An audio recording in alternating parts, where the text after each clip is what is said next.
Hi everyone, thanks for joining us for this webinar on engaging K-12 students and teachers on the 2020 census. As you know, Asian Americans Advancing Justice is working to ensure a full and accurate count of our communities in the 2020 census. As a national hub, we're working to develop curriculum and materials to support your Get Out the Count work, including fact sheets, a toolkit, webinars, social media graphics, translated materials, and more. Today, we're excited to dive deeper into engaging students and teachers in Get Out the Count. As you may know, this webinar is the 14th installment of our monthly census webinar series, which we launched in August 2018. If you missed our previous webinars and want to tune in, you can access them with the links on this slide. And they're also available at our website, www.countusin2020.org. Our next webinar will take place in 2020. And if there's a topic we haven't covered that you're interested in learning more about, let us know. You can email us at census@advancingjustice-aajc.org.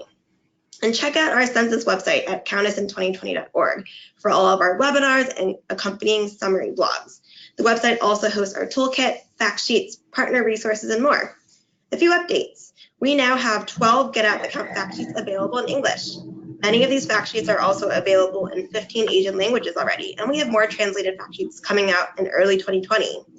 In addition to the ready-to-use PDFs, you can find customizable templates for these fact sheets where you can add your organization's logo, local contact information, Get Out the Count resources, and more. And the templates for the translated fact sheets also include text that you can update and change. We also have a compilation of partner resources available, which include information on businesses, libraries, kids, faith communities, and other communities and topics.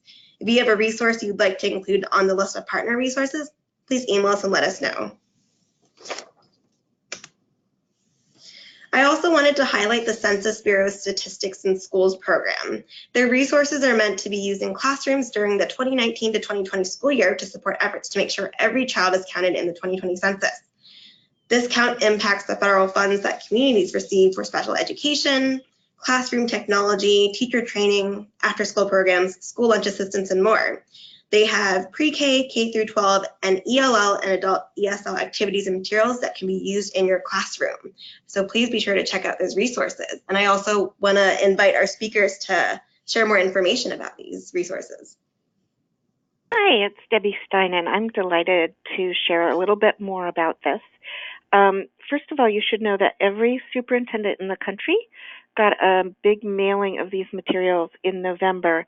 And there's a mailing that's going to go to every principal, including private schools, probably right after the Christmas holidays, which includes all of the resources on the website plus a giant map. So one of the things you may want to do is reach out to the superintendents and principals in your area and ask them to use these tools. The third thing I wanted to make sure that you are aware of is that the first week in March, right before the Census Bureau sends out its first mailings, is Statistics in Schools Week. And the Statistics in Schools part of the Census Bureau is planning a lot of activities around that, and you may want to coordinate with those. I believe you can actually sign up to get materials as they release them at census.gov/schools. And as you can see from the slide, when you go to that place, you can then click on all of their 2020 resources. And finally, I wanted to highlight that not only do they have activities for K-12, but they have a separate set of preschool materials, including a coloring book, a very catchy song, and some other resources that you may want to share with preschools as well as K-12. Thank you, Debbie. So without further ado, I want to turn it over to our speakers who are working with students and teachers and families with young children to get out the count. Lizette Escobedo serves as the director of the National Census Program at the NALEO Educational Fund, where she is leading national efforts to ensure a full count amongst Latino Hard to Count populations. Prior to returning to the NALEO Educational Fund, she worked as communications director at SEIU Local 2015, one of the largest long-term care local unions in the country, representing over 386,000 long-term care workers. We also have Deborah Stein, who has more than 30 years of experience in policy analysis and advocacy on behalf of vulnerable children.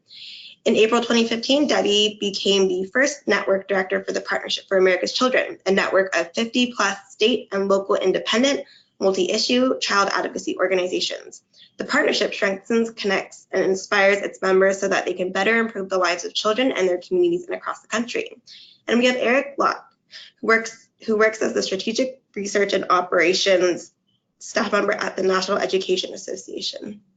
Eric has a background in criminal and economic justice, where he has worked on research regarding how the Census Bureau counts people who are incarcerated, legal advocacy against private prison companies, and worked as the research director at the Campaign for America's Future. We will have Q&A at the end of the webinar, and you can use the chat box or questions box to send your questions or raise your hand to have your line muted so you can ask the question yourself. Again, you can either use the chat box or the questions box, or raise your hand to have your line unmuted so you can ask the question yourself. And I'll repeat these instructions once we get to Q&A. This webinar is recorded, and we will send out the recording and presentation after the webinar. So without further ado, I will turn it over to Lizette. Great, thank you so much. So again, my name is Lizette Escobedo, Director of National Census Program at NALEO Educational Fund. And as was shared previously, this is my second census. I still have some battle wounds from 2010, but we're hopeful that those battle wounds will help for 2020. And so this is probably one of the most challenging census, specifically as it relates to the Latino community. Can we go on to the next slide? Great. So I'm going to share a little bit about why this is particularly important in terms of ensuring a full count of Latino children, specifically for the Latinx community. So as many of you know, there was an undercount of Latino children, my apologies, of children, young children in 2010 of about 1 million. Out of those 1 million children who were left uncounted, about 400,000 were young Latino children. And so that's roughly 40%. So we know that this is a particularly big issue for our community.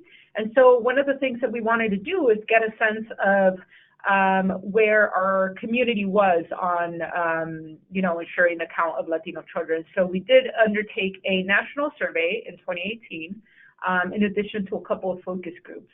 And our particular research was intended to get a sense of the messaging and messengers that worked for Latino communities. But in the process, we were also able to get a sense of where our community, was at in terms of the undercount of children. So here are some findings. This is what you have on your screen. Households with children age 17 and younger, 53% of our survey respondents stated that they have one or more children age 17 and younger. And among those respondents, 11% said that they would not count them or do not know if they would.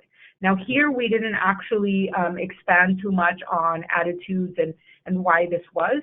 We just simply wanted to get a baseline sense of where our Latino parents were at. Now in terms of the same national survey, in particular households with children age 4 or younger, 24% of survey respondents stated that they had one or more child age 4 and younger in the household. And amongst those respondents, 15% said that they would not count them or do not know if they would count them on the census. So a lot of this has to do with sometimes lack of information. Sometimes it's not, we've realized actually through our newer research that we've been doing through the past couple of months, that sometimes it's not knowing who in the household is counted. And so definitely making sure that you all who are working in the community, who are working with other organizations that work with parents, are providing this information will be absolutely critical to ensure a full count of Latino children. Next slide. So again, this same messaging research also told us a couple of other things in terms of working with Latino communities in general. For the most part, focus group participants, and again, our focus groups were done in various states across the country with Latino density. In some of these states is where we have emerging Latino immigrant communities. So there is a diversity in the sense of U.S.-born, foreign-born, Spanish-speaking, English-speaking. And so this is, again, a compilation of kind of a lot of those nuances.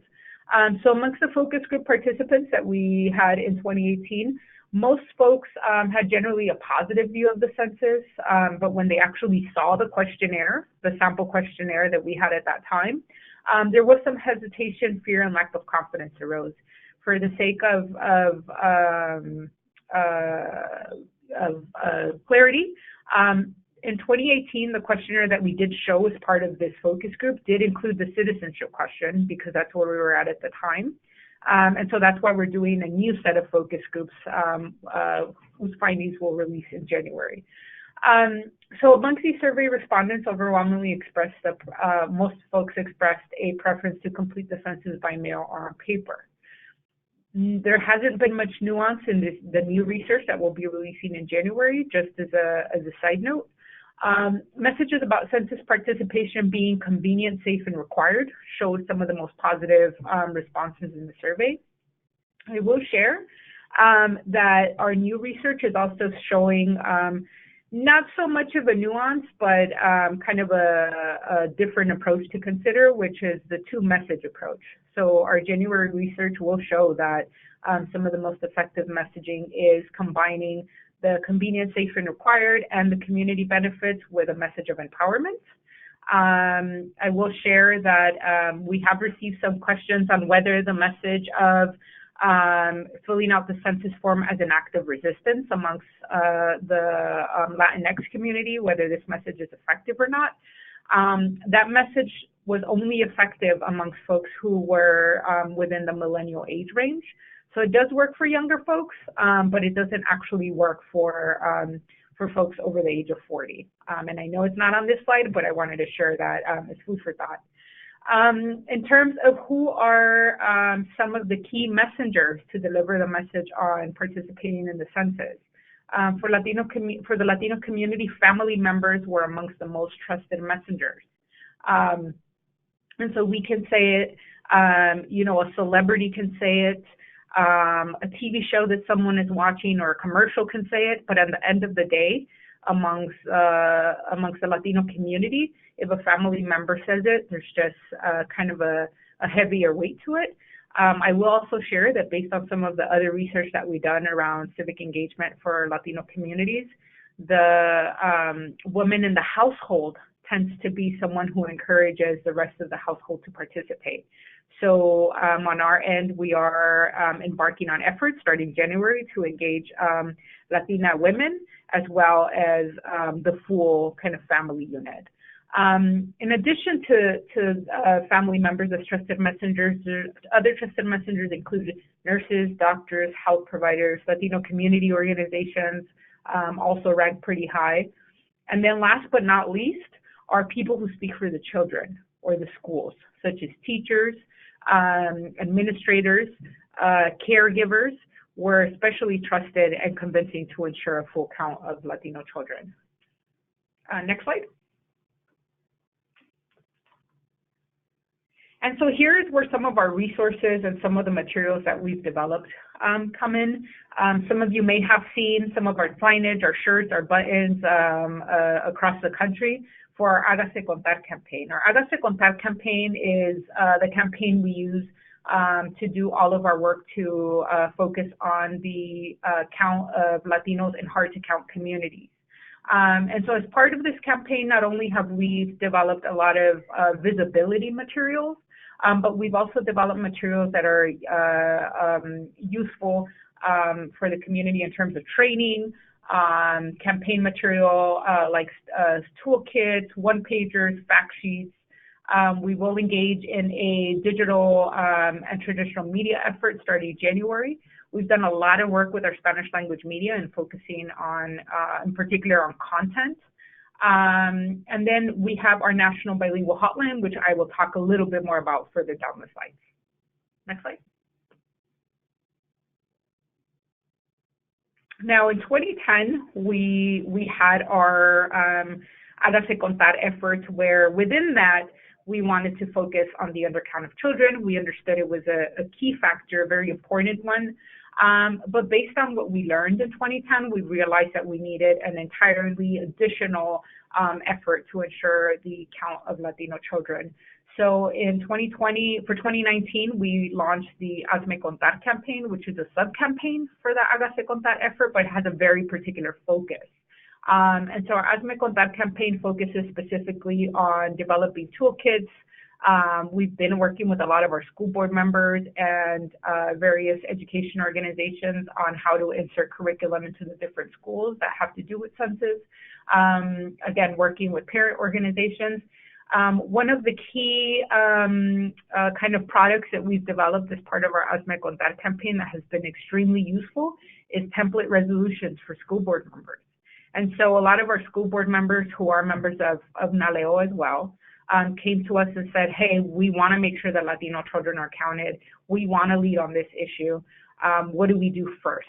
So the first step, the first kind of call to action that we gave them was pass a resolution at the school board level to make sure that your school board members, your teachers, your administrators, your principals understand that you are committed to this issue. And so we have several school board members and college trustees actually that have passed resolutions. Some folks have dedicated a dollar amount in addition to that to promote census in their schools, like in the case of LAUSD, and others have in essence said we will work with NALEO or these other agencies to promote census in the schools. You mentioned earned media opportunities. In terms of our digital work, we will be releasing in sometime in February a couple of digital videos that will focus on counting children specifically in complex households. So where grandma is potentially the caretaker, or maybe they live with an aunt, maybe they're a foster child in their household. And so we'll be developing a couple of different resources that are particularly focused on this sub-campaign. Next slide. Now, I mentioned our advocacy.org website earlier. Our website has been up and running for quite some time now. It is a national bilingual website, and it has a couple of different functions. So one of the things that we've learned, not only through our research, but also through some of the various Nielsen reports that have been released around the use of smartphones, is the fact that Latinos are avid hyper users of smartphones. And so we wanted to make sure that our website, when we developed it, when we made the information available to the public, that it was also accessible in the way that our community wants it accessible. And so our website is completely mobile friendly. One of the very cool features for our website is if folks have any questions and they just can't navigate the site, they don't like it, they just might not want to kind of run a search to figure out where something is out. On your screen there, in the very last circle, you'll see direct cell connection to National Bilingual Hotline. If folks through their phone actually just click on that link, it'll open up a window for them to just make a call directly to our National Bilingual Hotline. Because we know that based on various ages and even regions, Latino communities either prefer assistance through phone or assistance through web. We wanted to make sure that we made the information accessible. Next slide. Now, our National Bilingual Hotline. This was a lot of work, so we take a lot of pride in it. Initially, so in 2010, we ran the same hotline through the self-response and non-response follow-up process. I will share that for 2020, we decided to launch it a lot earlier than we ever did during the last decennial census, and here's why. We saw a lot of misinformation in our community around the citizenship question. Should it be on? Should it not be on? Did it end up being on? And so we went from a launch date of January 2020 to a launch date of July 2019. And so our National Bilingual Hotline is live now. Our operators are paid operators and fully trained. So operators have received to date about a total of 8 hours of full-on census operations training. The other plus is that because our operators are housed in our headquarter offices, any changes or issues that we flag in the field, we're able to directly take those to them. But here in our hotline, we're able to assist folks with some of the most basic census information, from how do I apply for a census job, what is the pay rate for a census job in my locality, what are the self-response methods that will be used, am I on a track that will receive a bilingual form, am I a track that will receive the paper questionnaire first or the letter with the online information first. All of that we can answer through our hotline. Our hotline is open Monday through Friday, 8:30 a.m. to 8:30 p.m. The other kind of piece that I will share on our hotline is that we are working closely with Asian Americans Advancing Justice, with MALDEF, with Lawyers Committee, and a couple of other organizations to make sure that we have fully functional census protection operations. So if there's any issues in the field, if folks feel like their information might be compromised, if someone's coming to someone's door and asking for documentation to prove that they're a citizen or prove their immigration status, we will be there to, 1, answer their questions, 2, flag any issues, 3, work with our legal partners to make sure that whatever needs to be escalated to the Bureau, to the Attorney General, or to the DOJ is escalated in a timely manner. Next slide.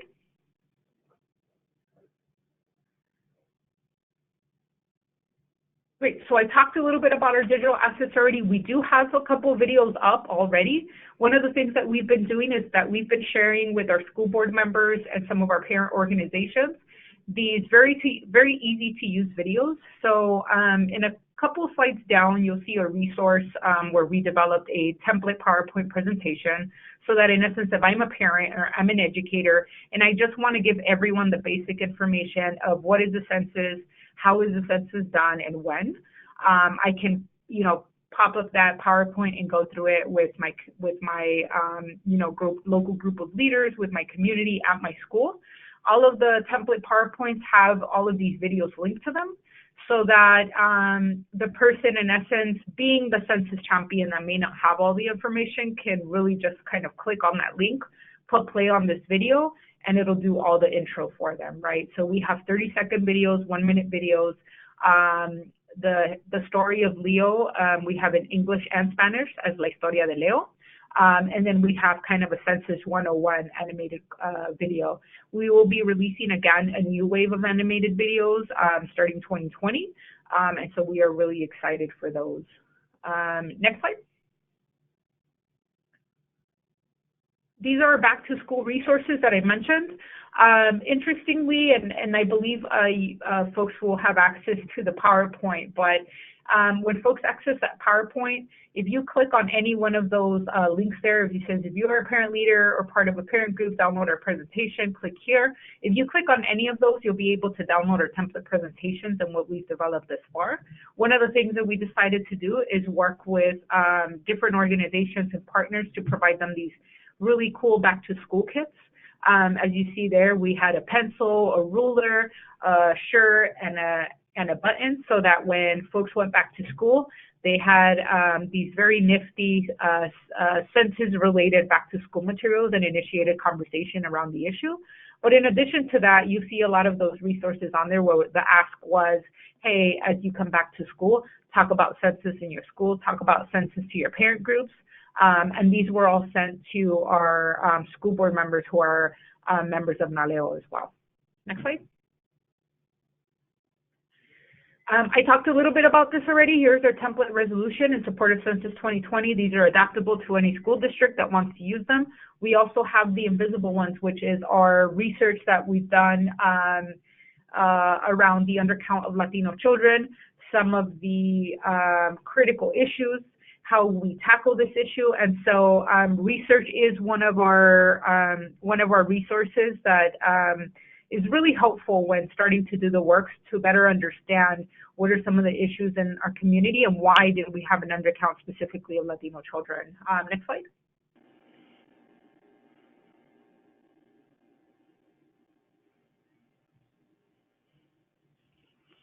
I talked a little bit about this too. I know I've gone over, so I'm going to try to go through these very fast. One of the things that you notice on the Trusted Messenger slide is the fact that for the most part, our communities trust us as key messengers, right? Over the administration, over the Bureau, over any federal agency, and over even any entertainer. And so we wanted to make sure that right when our campaign launched, that we had visibility opportunity, so that when they saw the census, when they got the form, and they heard anything about the census, they would connect it to either the NALEO Educational Fund, our media partners, or any other community partners who they truly trust. So SWAG as a form to increase visibility and awareness has really been a key instrument and a key strategic component of our campaign. And we have those for folks who want to receive some of those. Definitely connect with me offline and we'll get you a swag box. Next slide. Here are just some other examples. We have pledge cards. Again, if you click on these slides in particular, you can actually download a Dropbox with some of that, with some of those key pieces. And so, you know, feel free to use, reprint as needed. And my apologies because my computer screen just went blank, so I'm going to try to remember the slides that I had here. Next slide.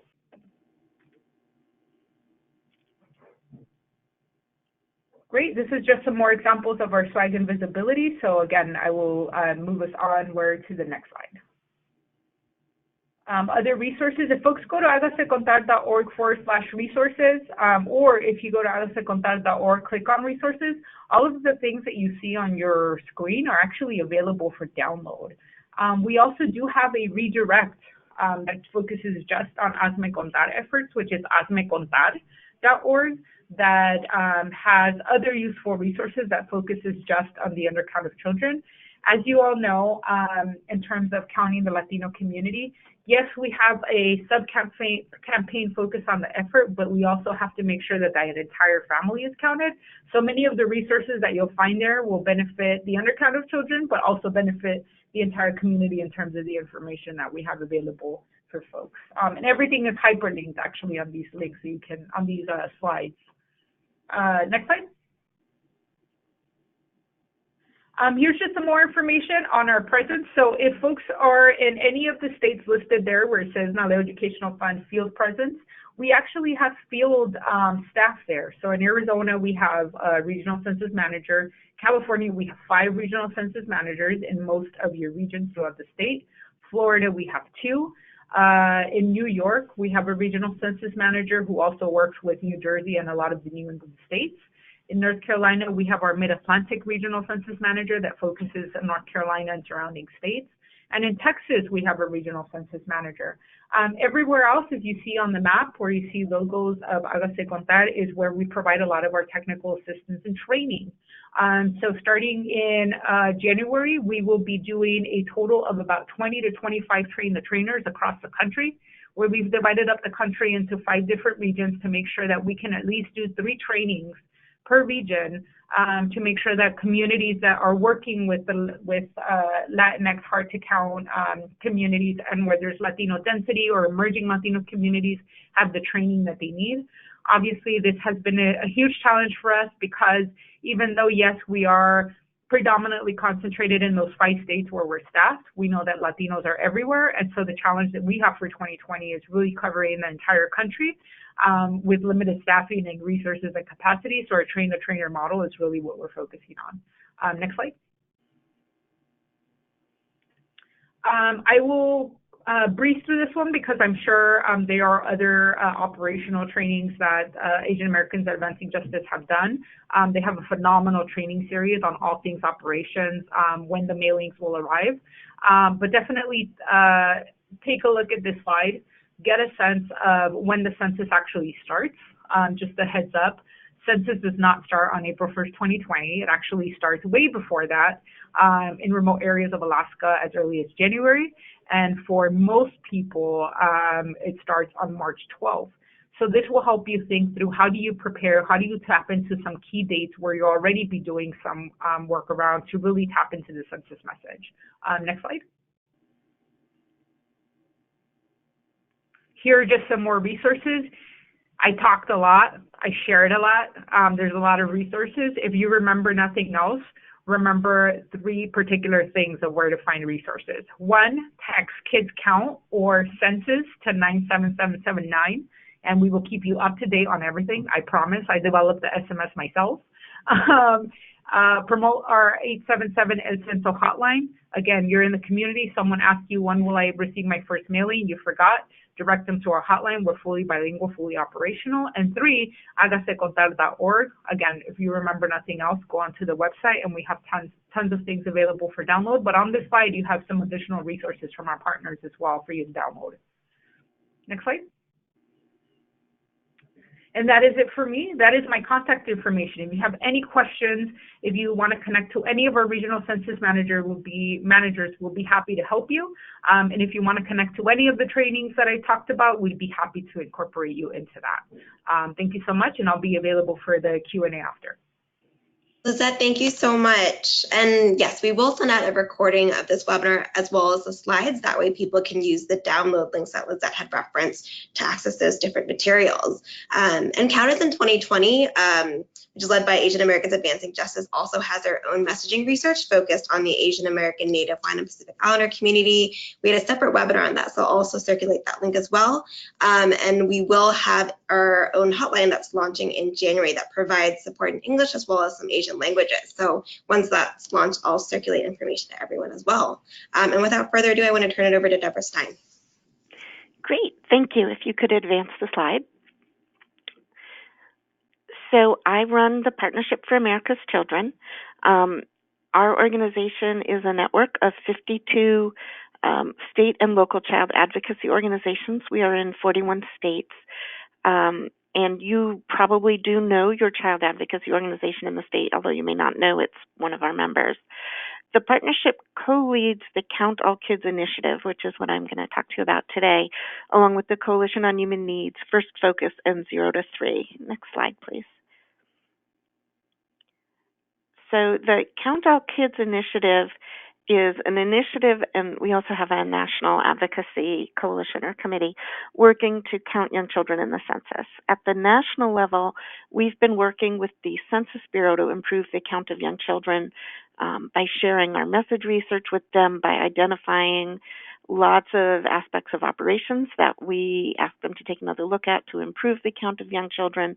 And we're very pleased that their own ads and also their public service announcements, which are materials you can try and get TV and radio to play for free, really do take advantage of the message research we gave them and focus specifically on the need to count kids and talk about complex families.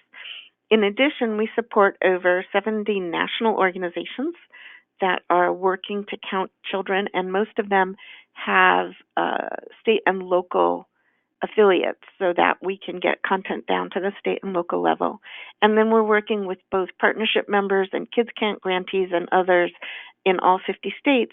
And we're trying to give all of those organizations information and strategies to bolster the count of young children. And people who want our content can also sign up at countallkids.org for campaign materials, and they'll get all of them. Next slide, please. So if you leave this webinar today knowing 3 things about counting young children, these are the 3 things we want you to know. The number of young children, children under 5, missed in the census is large, it's growing, and that hurts young children. Young children are missed even when adults are counted. That is, you could count every adult in a particular Asian community and still miss lots of kids. And what that means is we need different strategies to count young children. So Count All Kids is providing the resources that can help you improve the count of young children in your community. Next slide, please. So it's important to understand that being counted helps young children thrive, and that is one of the key motivating messages that persuades parents to fill out the form and to include their young child. You probably all know that it increases political representation for their communities. It also increases federal funding for key kids programs, and there are many, but the ones that are easiest to track and have the most financial impact include Medicaid, the Children's Health Insurance Program, foster care, adoption assistance, child care, funding for low-income schools, Title I schools, special ed funds, WIC, which provides nutritional and health support to pregnant women and children under 5. There are many others as well. You can see that counting young children really does increase the resources to help them thrive. It also affects government planning in ways that benefit kids. For example, demographers use decennial census data to figure out how many young children are going to be coming into their schools, either the decennial census data itself or estimates based on it, because it is much more fine-grained than the other surveys that the Census Bureau produces. Governments use that data in general for planning for a lot of community-level activities. It even benefits kids by supporting businesses. So, for example, lots and lots of areas in our country have what are called food deserts, where there are no grocery stores and no ready access to fresh fruits and vegetables and meats. The reason that they have food deserts often is because they don't think there's a market there sufficient to sustain the grocery store, and they base that judgment based on decennial census data and estimates from it. So if we can show how many people really do live in the community, grocery stores are more likely to come there and kids are more likely to get a healthy diet. Next slide, please.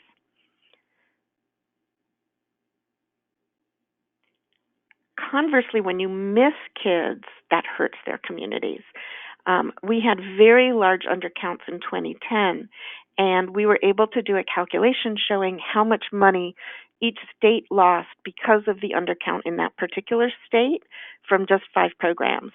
And just from Medicaid, the Children's Health Insurance Program, foster care, adoption, and child care, states are losing over $500 million each year because specifically of the undercount of young children. States and communities also lose money when they can't get grants that require a certain population level. So an example of that is Detroit had a significant undercount in 2010, and that may have been just enough to make them ineligible for a federal grant to address lead poisoning prevention in that city. It's really important to count everybody to make sure that people can get those kinds of critical services as well.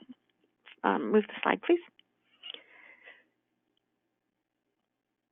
So I said that the undercount of young kids is large and growing. We missed 1 in 10 children under age 5 in the 2010 census. That's more than 2 million children that went uncounted. You'll sometimes see a number of 1 million. That is actually also correct. That includes both the number of kids that were missed and the number of kids that were double counted, but we did miss more than 2 million children. Next slide, please. And that problem's been growing. Up until 1980, we counted adults and young children at about the same rate.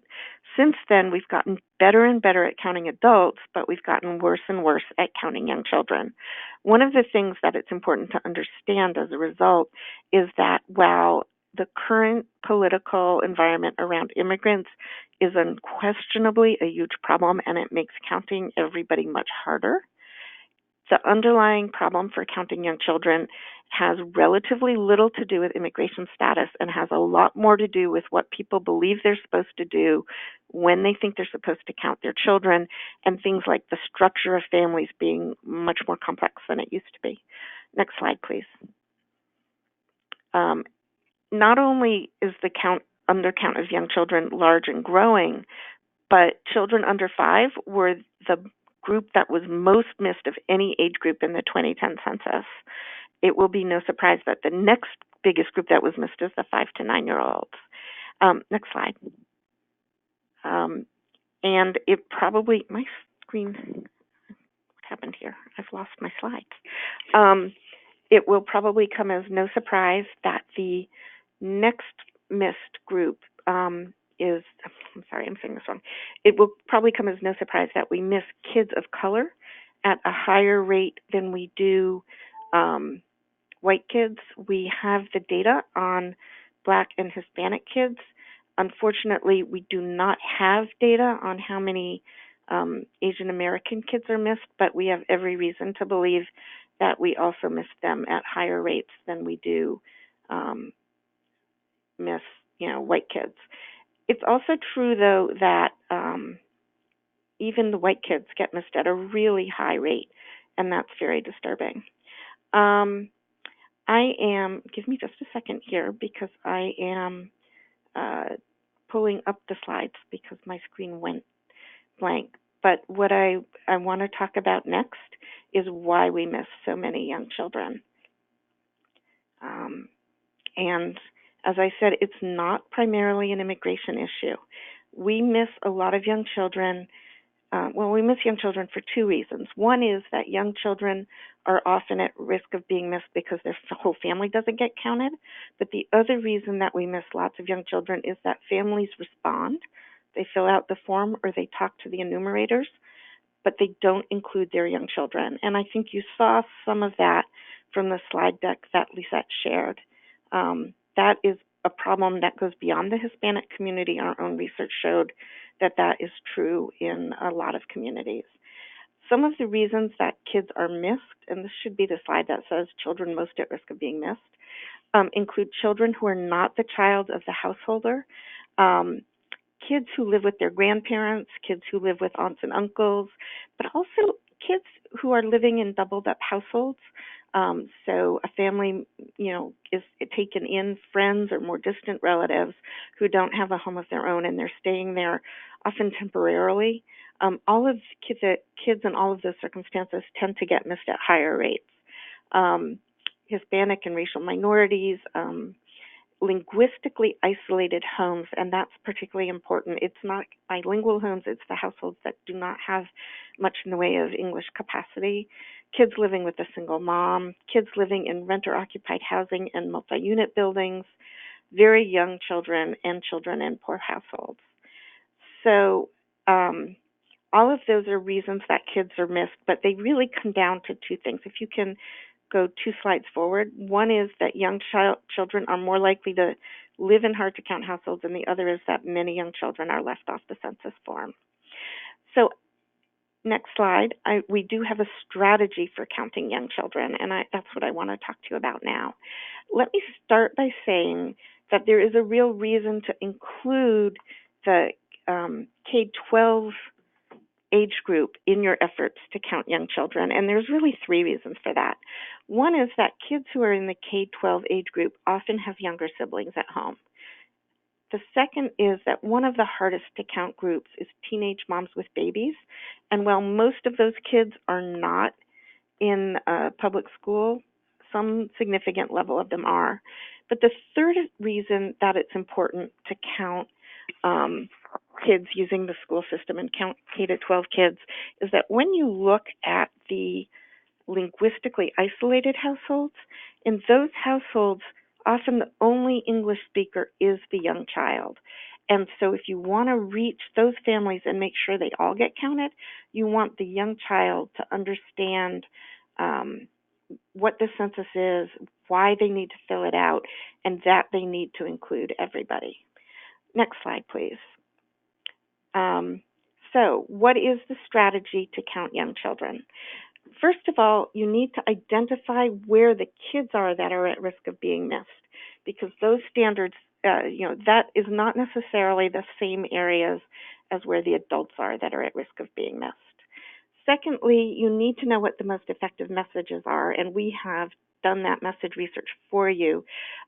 Rima, when you send out the AAJC and the NALEO message research, perhaps you could also share the young child message research that we did for the funders. Then based on that, we are developing outreach tools that will persuade families to count their young children. And finally, we're sharing all of that with the broader census advocacy community as well as with child advocates so they can use it. Next slide, please. So where are kids at risk of being missed? Let me explain first why I say that they are in different locations. The hard to count map is based on whether families returned the form on their own, whether they self-responded. But as we just said, kids often are missed when families self-respond but get left off.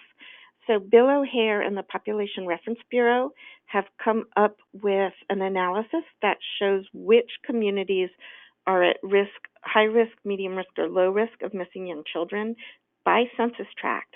And that data will be put into the hard to count map that you may already be working with within the next couple of weeks. So I encourage you to go back and look at it in early January and figure out where kids are at risk of being missed in your community. Next slide, please. And then there's the message research, which we have done for you. Next slide, please. We did 11 focus groups with families. We also did 2 with providers because we needed to be able to persuade providers to reach out to families. And we did an online survey with 800 parents with children under age 5 nationwide who make less than $50,000 a year. And next slide, here's what we found. We found, like NALEO did, that many, many families will leave kids off the form.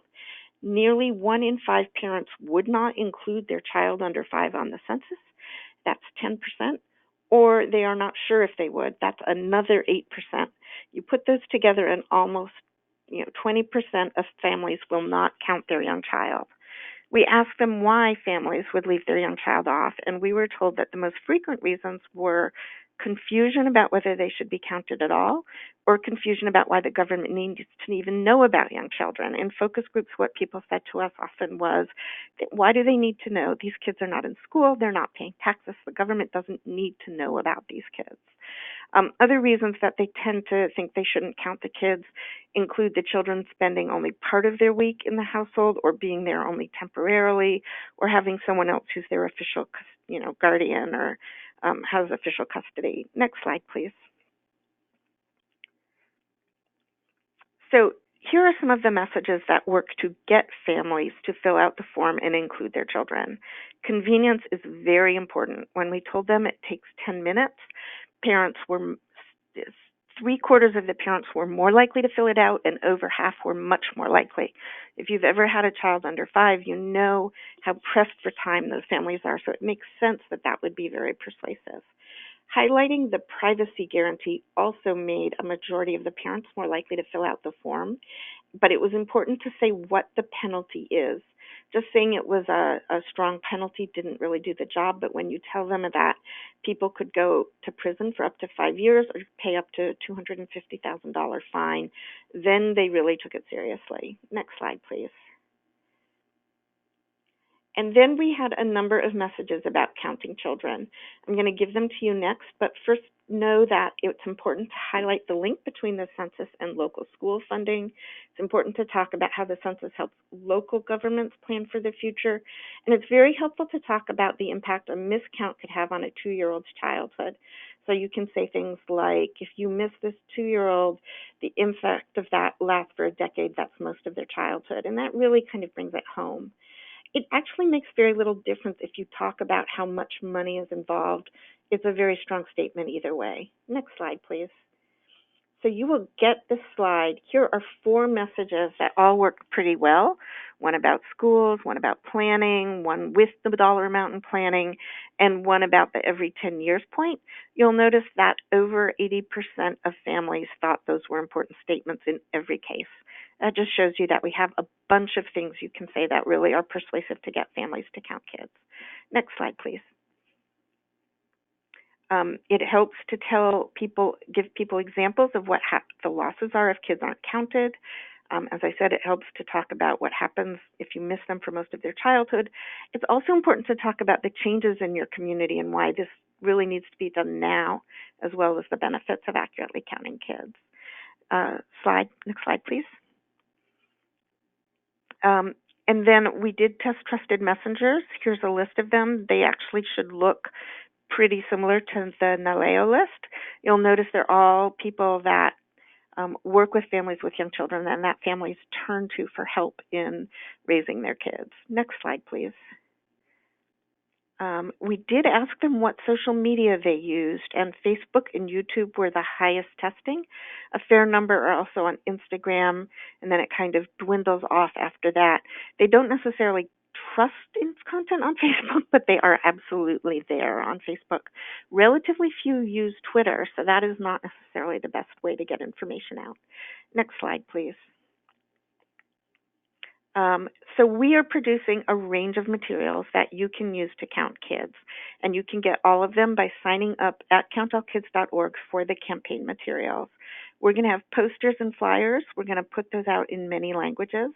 We are about to release a toolkit on counting young children for complete count committees, laying out the strategy I just talked about today. We are putting together a slide deck and a fact sheet for providers so that they feel comfortable telling families to fill out the census and how to do it, because we've heard from a variety of services sources that filling out the census seems really technical and complicated, and providers were scared to do it on their own. They needed support. We have a fact sheet on counting kids in many different situations. What do you do if they split their time? What do you do if it's a foster kid? What do you do if it's not their permanent residence? We're also getting resources from a number of national partners who are well known to families. So Sesame Workshop is producing some PSAs and some posters. Univision is using our message research to help shape their campaign around young children. They already had a very big campaign planned, and we're working closely with NALEO, but we've been able to help them fine-tune the child-focused part. Nickelodeon has not announced their plans yet, but they are going to be doing a bunch of things, and we are reaching out to other big communications partners that might be able to help us elevate the need to count kids. Because after all, the most important message is count the young children. Count young children in your household, whether they're not your own biological child or not.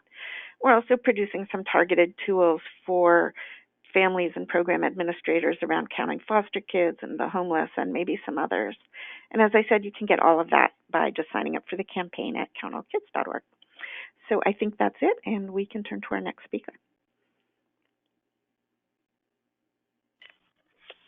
Thank you, Debbie. And we'll turn it to our final speaker, Eric, with the National Education Association. Hi there, I am Eric Lochte with NEA. The bad news is I'm last minute late. The good news is a lot of what I would say has been said before, so I can sort of fast forward through it. Go on to the next slide. Educators are trusted messengers, the teachers aides, and people will listen to them, and people will ask us. They expect us to know things because we are educators, and so we need to have our members be well educated. And actually, forgive me, I skipped something. NEA, we have 3 million members. We are in communities all around the country. We're in big urban areas. We're in rural areas. We have members in small towns, and so we really get out there into the field in a very important way. Every town in America has a school with educators, and so we are able to reach them, or to put it differently, wherever you all are, there's a school there who we can work together with. So now back to this slide. Educators are trusted messengers. People will ask us, and as was said, in the hard-to-count communities, the school might be the primary family connection to English, might be the primary family connection to government services, so it's handy to have us there. And we are the place where the big siblings go for those little siblings who are 0 to 5 in pre-K. And Deb Stein was talking about the difficulty of the 0 through 5, the little kids. And we'll just go ahead and think of them as little brother, little sister. And the big brother, big sister is in school, and they can talk about it at school and talk about it at home. So next slide. What can educators do? Educators can teach. And the Census Bureau has this whole curriculum out there on census in the schools that was talked about earlier. And you can click around there, different grades, different subject area. I'm in 4th grade teaching social studies. I'm in 8th grade teaching math. What is it that you're teaching? You can click around and find something interesting. Our professionals looked at it. It's all aligned with the Common Core, so you're allowed to use it without getting in trouble with your administration or your superintendent. And so that's something that we can all talk about, and people can talk about it in school. And back at home, people can ask, hey, what'd you do today? So let's go to the next slide. And there's some. So the I Have a Dream speech, that's for 8th grade social studies, I believe. The math is for 10th grade. I clicked around there just to see what was fun. What does census in the schools suggest for pre-K? I can't imagine. And there's a lesson for pre-K children where, hey, let's take a census in class. How many of us are there? 1, 2, 3, count them up. And then once you know how many kids are in the class, you can use that. How many tables do we need? How many chairs do we need? How many pencils do we need? They can do that in their pre-K or their kindergarten class. And then back at home, what is it that you did today? We took a census, and you can talk about that. On that Statistics in the School webpage, you see at the bottom of the screen there, you click, you download the teacher version, you click, you download the student version, you like it, you adjust it, you get an idea from it, you push it around, and you can make it work for your class. So that's what our educators, what our members can do. Click to the next. And what can we do at the NEA? We have a webpage, nea.org/census, an obvious URL. And it's a perfectly good web page. We like it. Our members can use it. But honestly, it's not as good as yours. The NALEO ones are better. The census counts and kids count. They're better than ours. Ours is a beachhead for our members to get to the issue. It has Census 101, and then it directs them out to the people who've been really at this for a long time. What else can NEA do? We have a magazine. Our membership magazine goes to 3 million people. We will have an article on the census. It goes out quarterly. We will have an article on the census in the January issue and again in the April issue. We have online publications, Education Votes, that go out to various mailing lists, and we can talk about the census. So those are the kinds of things that NEA can do, either nationally or all of our affiliates.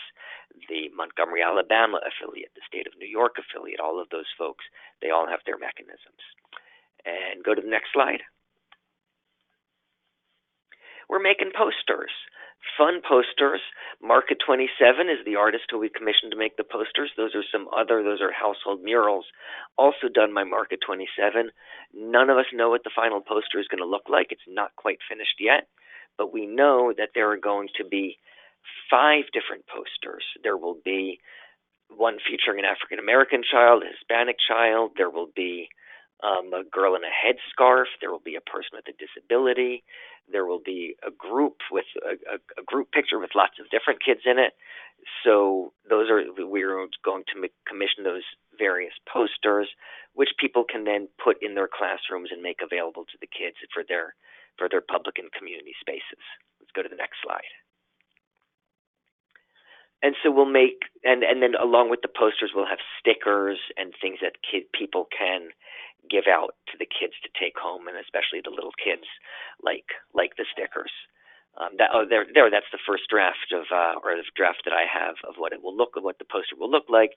It has eye count, and then it has the various people in it, and we have a flyer that can go home with it, and the flyer will be translated. It'll be in English, Spanish, Arabic, Mandarin, Vietnamese is what we are translating it into. And then when people call us up and say, "Hey, we need it in Urdu," we'll say, "Great, here's the version closest to you. Translate it into Urdu, and then please send it back to us for if other people ask. Then we can we now have an Urdu version." And videos, we will be making videos again, all with the same look and feel of the artwork that Market 27 is developing. And hit the next slide. I think I talked about this already. Stickers, flyers, English, Mandarin, Vietnamese, videos. And what can local affiliates do? They can include census information in their own articles, emails, or meetings. They can coordinate with community partners. We are saying to them, go reach out to the folks in your community, see what they are doing. And it says there in orange in the middle, please reach out to us if we haven't reached out to you. We're probably just waiting for your phone call and saying, and then we'll say, oh, right, I should have been doing this. I'm so glad you called.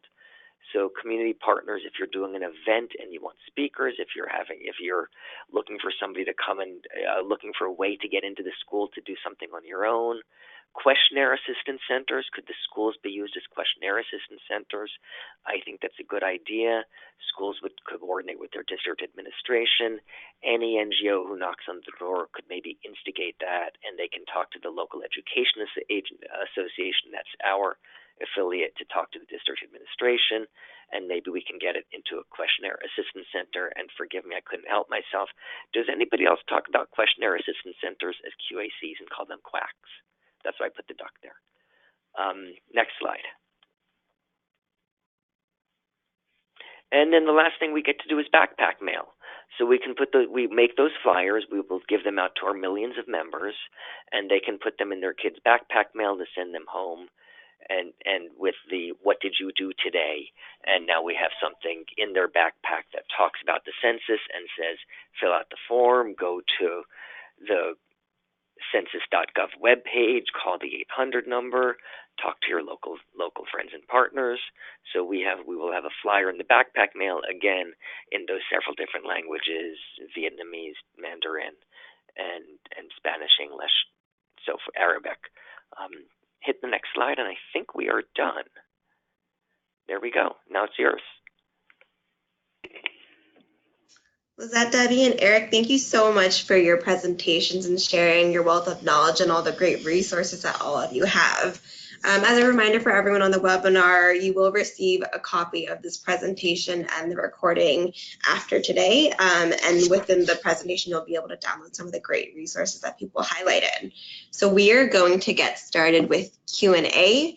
And there's a few different ways you can ask questions. Either use the questions box or the chat box and go to webinar to type in your question, or you can raise your hand to have your line unmuted and you can ask the question yourself. So again, you can use the questions box or the chat box or raise your hand, and we'll hold a few seconds while people get their questions in.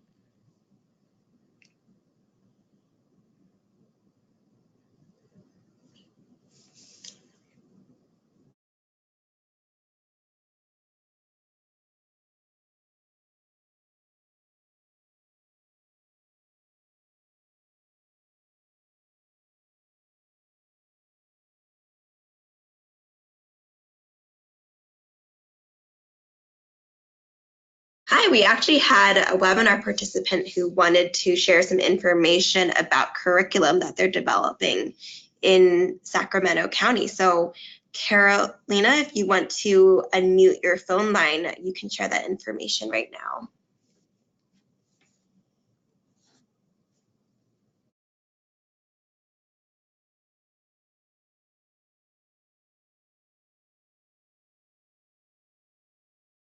Hello? Yes, thank you so much. Thank you for a very thorough presentation. I wanted to point out, so this is Carolina Scheinfeld with the LA County Office of Education, and here at LACO, so we are working, we work with the 80 school districts, and we receive funding from the state from the California Complete Count, to, on one side, to develop a curriculum in conjunction with Sacramento County Office of Education, and then we also receive funding for an outreach initiative that's going to focus on 43 hard to count counties. One of the strategies that we're using is the Count Me In curriculum. So it was a curriculum specifically designed for California schools, and there are inquiry modules for grades 5th, 8th, 11th, and 12th. They're available online. I shared the link with the organizer, so I hope you can check it out. And we also have, for any of you that are in LA County schools, we have one more training on January 15th, so a training of trainers on January 15th in Alhambra. So that registration is still open for that. And I also share the link there. Thank you for sharing that. And we have a question from Shahrazad. And Debbie, I think this is a question for you. What were the 3 points to make in reference to children being counted? There was political representation and federal funding. And what was the third point? If you want to repeat all 3 points again. It's better, it improves planning both for local governments and for businesses in ways that benefit kids. Thank you, Debbie.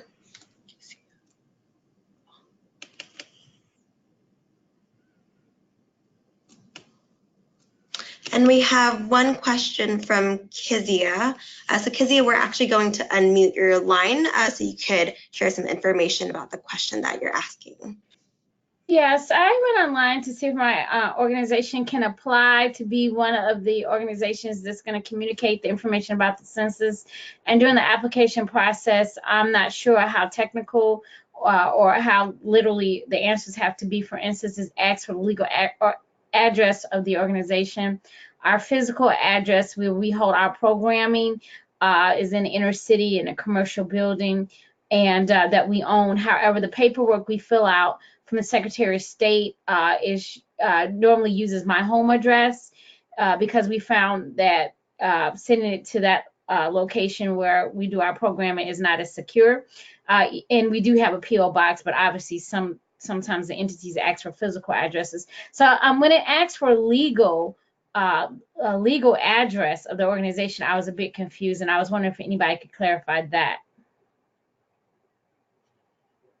Can you clarify when you say application, what was it you were saying your organization is applying for? There was a link that was sent to me where we can go and we can apply to see if our organization can receive the information about getting this information out about the census.